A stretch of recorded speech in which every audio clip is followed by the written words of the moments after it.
Olá, meus irmãos, a paz do Senhor, tudo bem? Eu sou o irmão Alci Barbosa e esse é o canal Mergulho nas Escrituras.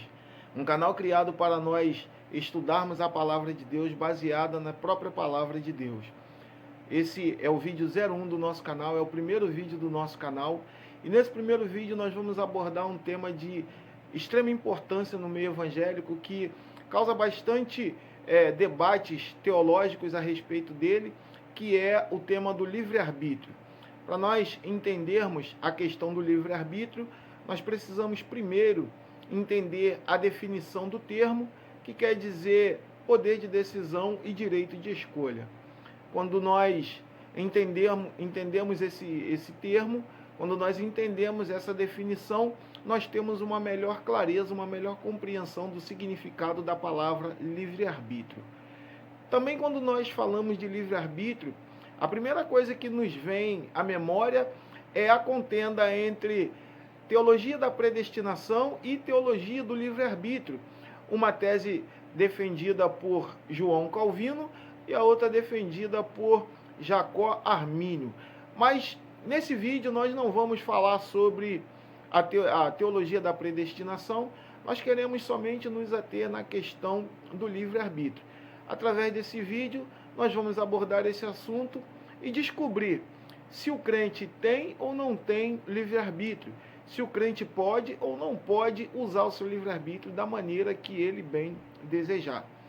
Eu preciso confessar para os irmãos que durante algum tempo eu fui um defensor ferrenho do pensamento de que o crente não poderia de maneira nenhuma ter o livre-arbítrio, porque eu entendia que se o crente tivesse o livre-arbítrio, de alguma maneira isso iria interferir na soberania de Deus.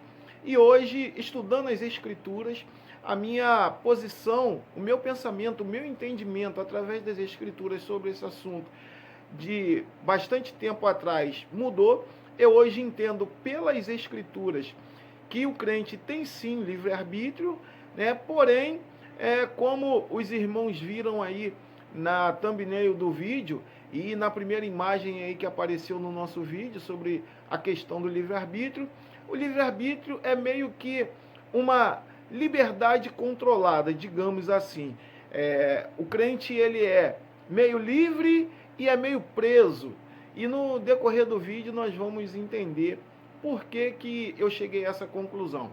Bom, para começar o vídeo, no meu entendimento, Deus deixa bem claro, desde o início da história, que ele não tinha a intenção de tirar das mãos do homem o livre-arbítrio do homem. Muito pelo contrário. Mas Deus tinha a intenção de deixar com o homem o seu livre-arbítrio, o seu poder de decisão e o seu direito de escolha, para que o homem tivesse o direito de servir a Deus por escolha própria, ou, se o homem não quisesse servir a Deus, teria também o seu direito preservado de escolher o seu próprio caminho. Desde Gênesis eu entendo que Deus deixou claro que ele não interferiria no livre-arbítrio do homem. Quer ver uma coisa? Quando o Senhor colocou no Éden Adão e Eva, e Deus deu a eles ali uma ordem naquele jardim. De toda árvore do jardim, eles poderiam comer livremente. Mas da árvore que estava no meio do jardim, a árvore do conhecimento, do bem e do mal, dessa eles não deveriam comer, porque o dia em que eles comessem dessa árvore, comessem desse fruto, eles morreriam. Percebam que Deus não colocou uma cerca, Deus não colocou os anjos, não colocou de antemão uma espada flamejante guardando aquela árvore para que Adão e Eva não comessem dela. Muito pelo contrário, Deus simplesmente deu a eles uma ordem para que eles não comessem daquele fruto, mas deixou livre acesso àquela árvore para Adão e Eva, para testar a obediência deles. E a Bíblia diz que Adão e Eva estavam ali no jardim do Éden, e aquela árvore estavam lá, e eles simplesmente obedeciam a Deus, até que um belo dia, Satanás, na forma de uma serpente, ele vê Eva desapercebida, talvez sozinha, andando pelo jardim do Éden, e ele resolve armar a sua cilada para cima de Eva. E ele vai conversar com Eva e diz o seguinte: olha, o que foi que Deus falou para você a respeito dessa árvore?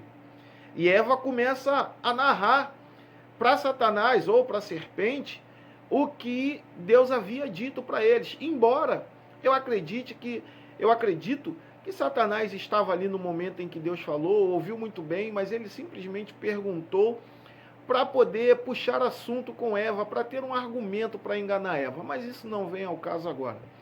E Eva começa a narrar para Satanás: não, Deus disse que o dia que nós comêssemos daquele fruto, nós morreríamos.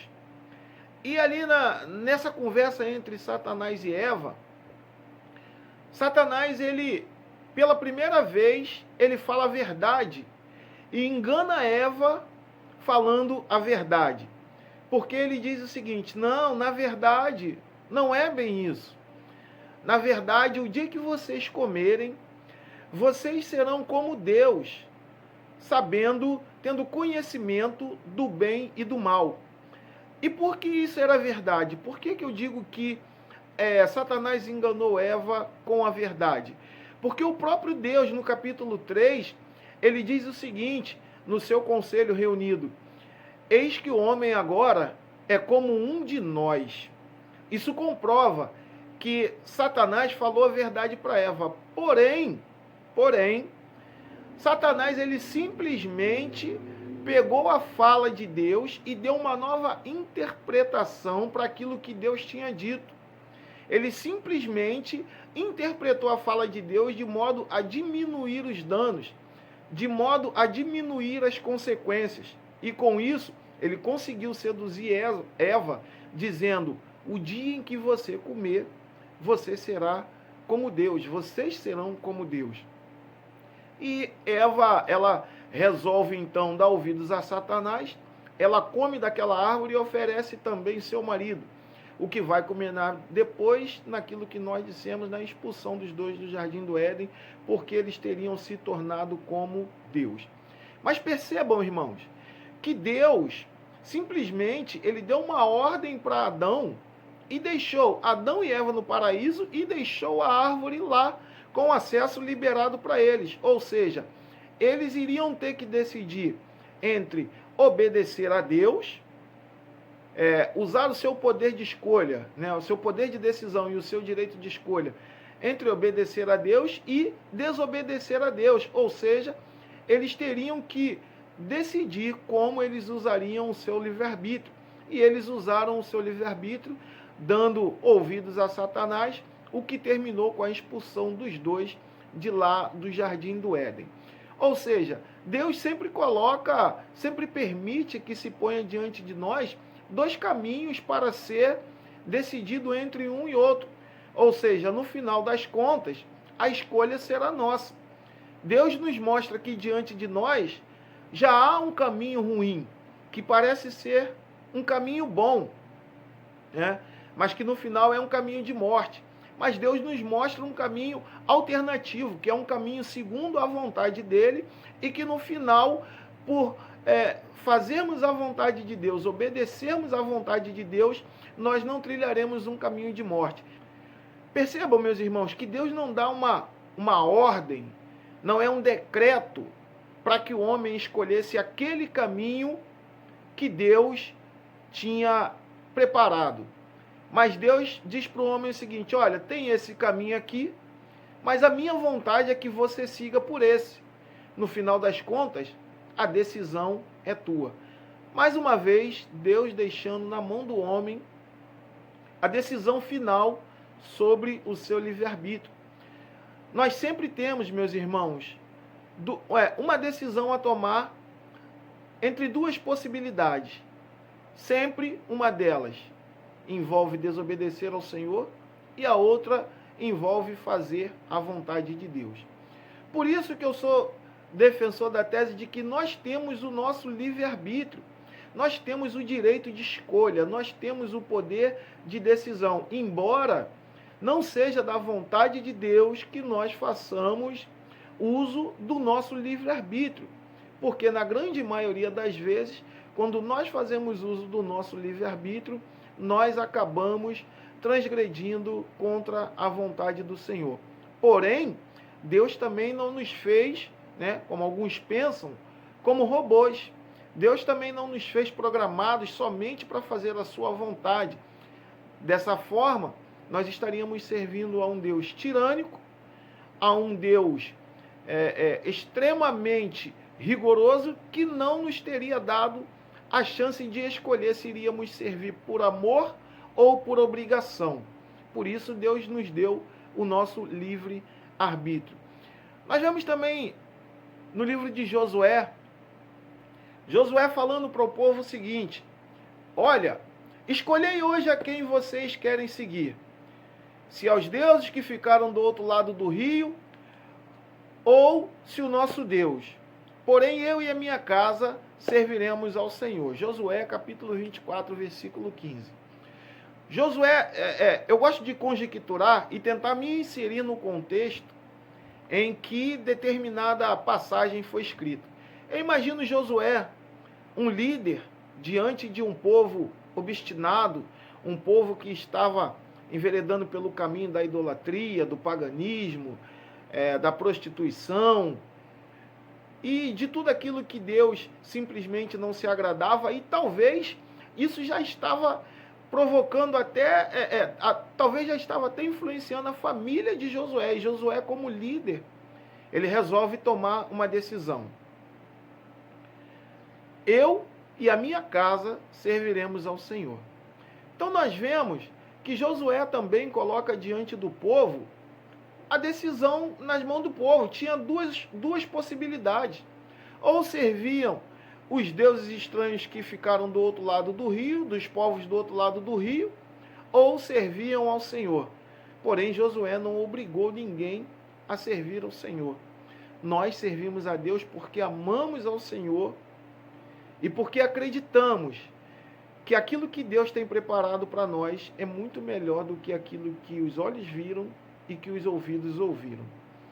Nós também vemos no livro de Juízes, no capítulo 17, diz que houve um tempo em que não havia rei em Israel. Juízes capítulo 17, versículo 6. E cada um fazia o que bem parecia aos seus olhos.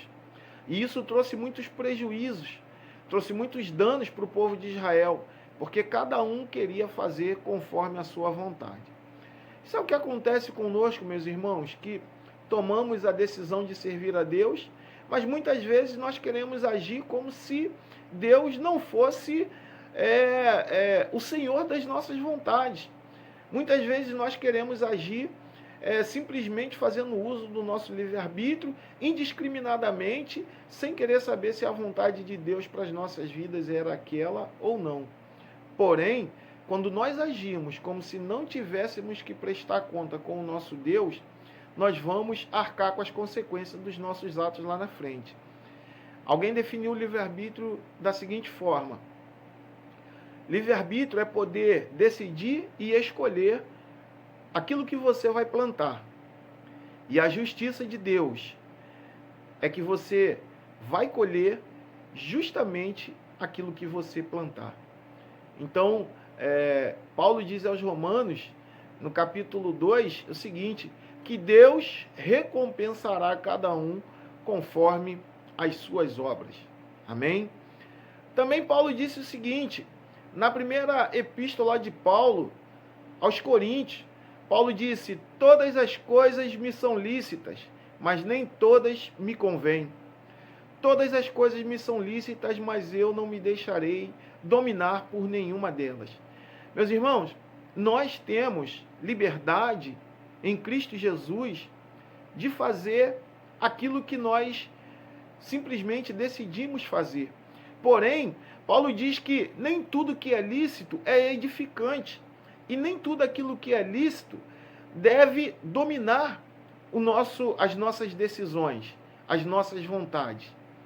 Eu posso fazer o que eu quiser fazer, Eu tenho o poder de decisão, eu tenho o direito de escolha. Porém, nem tudo que eu faça vai promover edificação para o reino de Deus. Então eu não faço. Por mais que a minha carne queira fazer, por mais que a minha carne queira pecar, na Epístola aos Gálatas, no capítulo 5, versículo 17, Paulo diz que a carne cobiça contra o espírito e o espírito cobiça contra a carne. O que isso parece? A carne cobiça contra o espírito e o espírito cobiça contra a carne. A carne, o meu livre-arbítrio, minhas vontades carnais, cobiça contra o espírito, contra a vontade de Deus. Ou seja, o meu livre-arbítrio cobiçando contra a vontade de Deus para a minha vida. E Paulo disse o seguinte: ainda que tudo seja lícito, eu não me deixarei levar por nada que não promova edificação para o reino de Deus. Nós temos visto nos dias de hoje cada coisa acontecendo no nosso meio que a gente fica até abismado. As pessoas usando da sua liberdade para cometer todos os tipos de pecado, a pessoa usando da sua liberdade para dar vazão à carne, para se deixar seduzir pelas paixões carnais.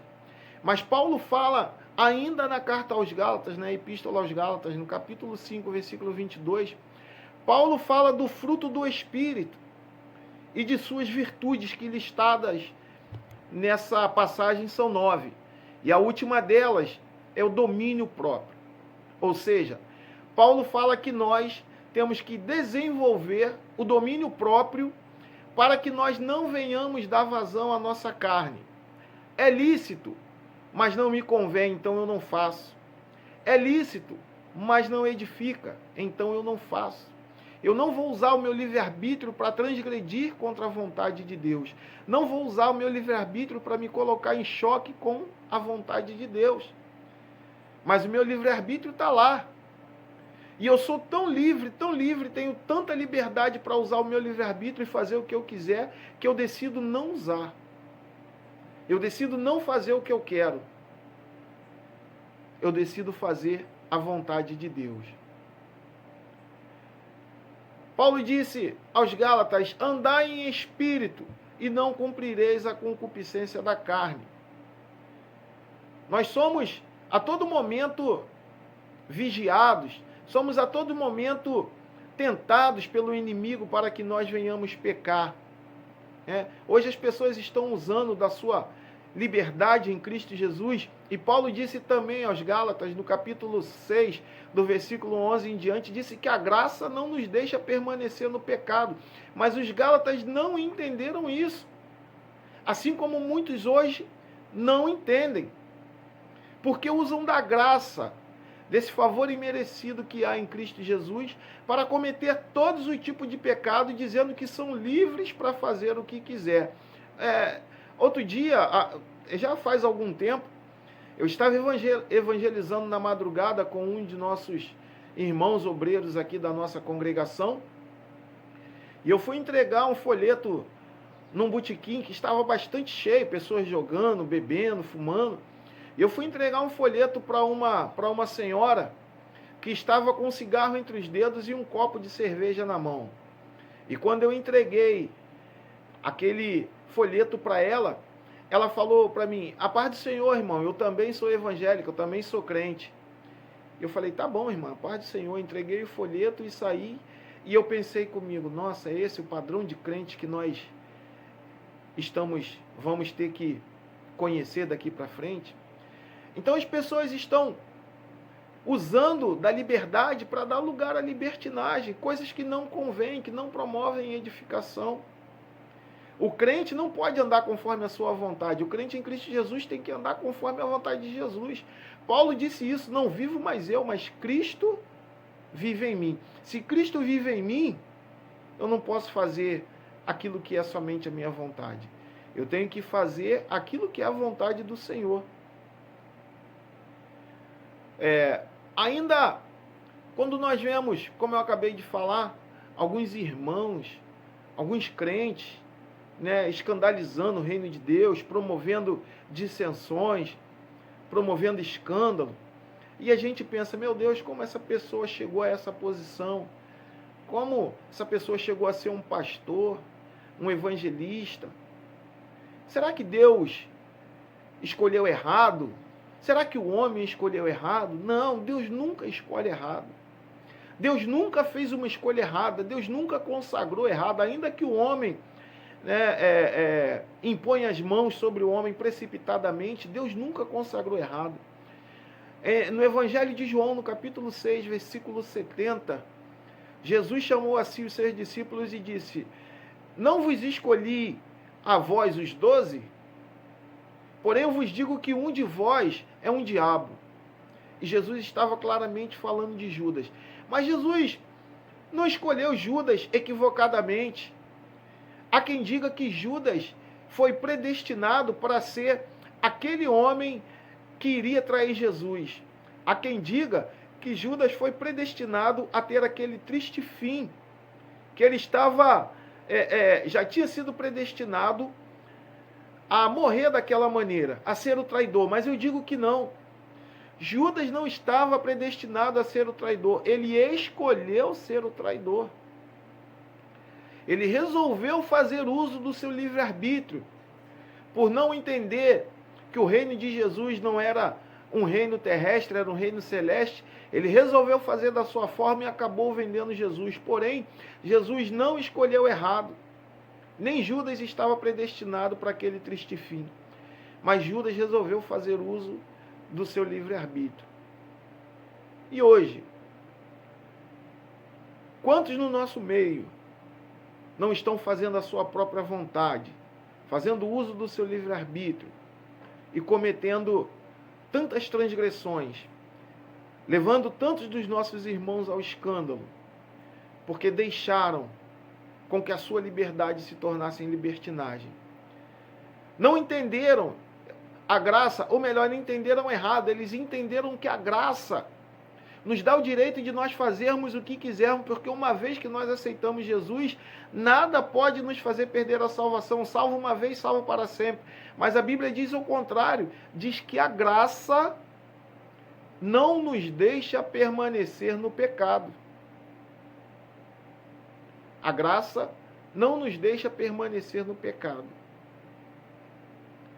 Como então muitos estão usando o argumento da graça para permanecer no pecado? A palavra de Deus não muda. E Deus também não vai mudar. Deus não vai mudar a sua palavra. Deus não vai mudar a sua vontade. Deus não vai mudar o seu modo de ser. Deus não vai mudar o seu comportamento.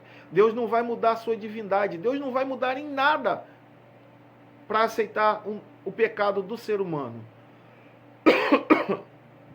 Perdão, eu hoje amanheci com a garganta bastante ruim. Ontem eu dormi bem, mas hoje eu amanheci com a garganta bastante ruim. E talvez a minha voz não esteja nem muito boa nesse vídeo, mas eu tinha que gravar esse vídeo. Então Deus não vai mudar para aceitar o pecado do homem. Deus não vai mudar para aceitar atitudes pecaminosas. Deus não vai mudar para aceitar o escândalo. A Bíblia diz que ainda que nós sejamos infiéis, contudo Deus permanece fiel.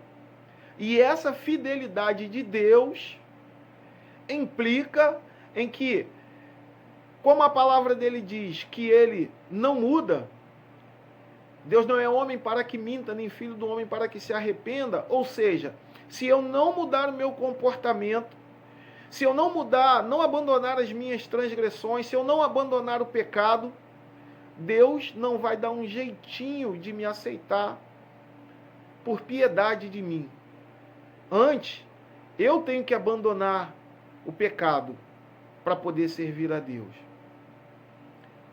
São duas coisas, meus irmãos. Volto a dizer, a carne cobiça contra o espírito e o espírito cobiça contra a carne. A carne cobiça contra o espírito, querendo que nós venhamos dar vazão a ela para ela pecar, para nós usarmos a nossa liberdade e pecar contra o Senhor. Mas o espírito, ele luta contra a carne para que nós não venhamos pecar e assim preservar a nossa alma. Nesse vídeo, nessa tarde em que eu estou gravando, Eu vou encerrar por aqui, senão o vídeo vai ficar muito comprido, mas esse é o primeiro vídeo, é o vídeo de número 01 do nosso canal, né? Nosso canal é novinho, é um bebê ainda, e esse é o nosso primeiro vídeo. Eu estou gravando sem óculos, quem me conhece sabe que eu uso óculos, mas eu hoje tive que gravar sem óculos porque tinha uma imagem espelhando no meu óculos e ia ficar muito ruim a gravação, então eu tive que tirar o óculos para poder gravar esse vídeo. Mas eu queria te passar essa mensagem nesse dia sobre a questão do livre-arbítrio. Nós temos sim o nosso livre-arbítrio. Nós temos o nosso direito de escolha e o nosso poder de decisão. Porém, a vontade de Deus, a soberania de Deus, quer que nós venhamos crucificar o nosso livre-arbítrio. Quer que nós venhamos guardar o nosso livre-arbítrio para fazer a vontade do Pai. Que nós possamos, meus irmãos, usar a liberdade que nós temos em Cristo para promover a edificação no reino de Deus. Que não venhamos ser motivo de escândalo, motivo de chacota. Que não venhamos ser motivo de divisão no reino, mas que nós venhamos ser motivo de orgulho. E que nós possamos mortificar a nossa carne, que nós possamos rejeitar a nossa vontade para fazer a vontade de Deus. Amém? Use de forma racional o seu livre-arbítrio. Use o seu livre-arbítrio para provar, para aqueles que acham que você não tem liberdade, para você provar para eles que você é tão livre, tão livre, tão livre, que você escolhe rejeitar o pecado para fazer a vontade de Deus. Amém? Quero te pedir, antes de encerrar esse vídeo, que você assista o nosso vídeo, dê um joinha aí, tá, no vídeo, faça aí um comentário. Qualquer comentário que você fizer ajuda muito o canal na divulgação. Como eu falei, nosso canal é muito novo, é um bebê ainda. Dificilmente até você vai achar, vai encontrar, procurando lá pelo nome do canal Mergulho nas Escrituras, dificilmente você até vai achar o nosso canal na aba lá de busca, porque o nosso canal é novo. Mas se você ajudar, você assistir o vídeo, você der um joinha, fizer um comentário, compartilhar, indicar o nosso vídeo para os seus amigos, você ajuda na divulgação do vídeo, ajuda o canal a ganhar relevância e ajuda que nós venhamos propagar aí o reino de Deus com um alcance maior. Amém? Deus te abençoe, Deus abençoe a sua vida, Deus abençoe a sua caminhada na presença de Deus, Deus abençoe você e toda a sua família. Amém? Vamos mergulhar nas Escrituras? Um abraço, a paz e até o próximo vídeo.